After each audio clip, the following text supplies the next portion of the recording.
ஒரு டீச்சர் பாடம் நடத்தி முடிச்ச உடனே அங்க இருந்த மாணவன் கேட்டானா, "டீச்சர் எனக்கு ஒரு டவுட்டு. இந்த உலகம் நல்லதா, கெட்டதா?" அப்படின்னு சொன்னோன்னே, அந்த டீச்சர் ஒரு கேள்விய கேட்டாங்களாம். "பூனையோட பற்கள் நல்லதா, கெட்டதா?" அப்படின்னு சொன்னோன்னே, அவனுக்கு என்ன ஆன்சர் சொல்றதுன்னு தெரியல.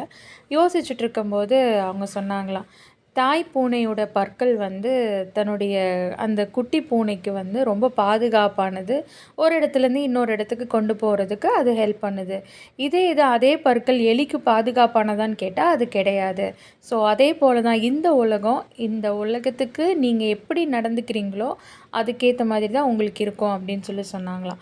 வேதத்தில ஒரு வார்த்தை சொல்லப்பட்டிருக்கு. நல்ல மனுஷன் தன் இருதயமாகிய நல்ல பொக்கிஷத்திலிருந்து நல்லதை எடுத்து காட்டுகிறான். பொல்லாத மனுஷன் தன் இருதயமாகிய பொல்லாத பொக்கிஷத்திலிருந்து பொல்லாத இதை எடுத்து காட்டுகிறான். இருதயத்தின் நிறைவினால் அவனவன் வாய் பேசும். நம்மளுடைய ஹார்ட்ல என்ன இருக்கோ அதுதான் வார்த்தையா வரும். வார்த்தையா வர்றது தான் நம்மளுடைய வாழ்க்கையில நம்ம செஞ்சுக்கிட்டு இருப்போம். ஸோ நம்ம அடுத்தவங்கள சொல்லாம, அடுத்தவங்கள பார்க்காம, நம்ம இந்த உலகத்துக்கு எப்படி இருக்கோம்? நம்ம அடுத்தவங்களுக்கு தேவனுடைய அன்ப காட்டுறதுல கரெக்ட்டா இருக்கோமான்னு யோசிச்சு பார்க்கும்போது, நம்ம லைஃப் நம்மளுக்கும் நல்லதா இருக்கும். அடுத்தவங்களுக்கும் பயனுள்ளதா இருக்கும். God bless you.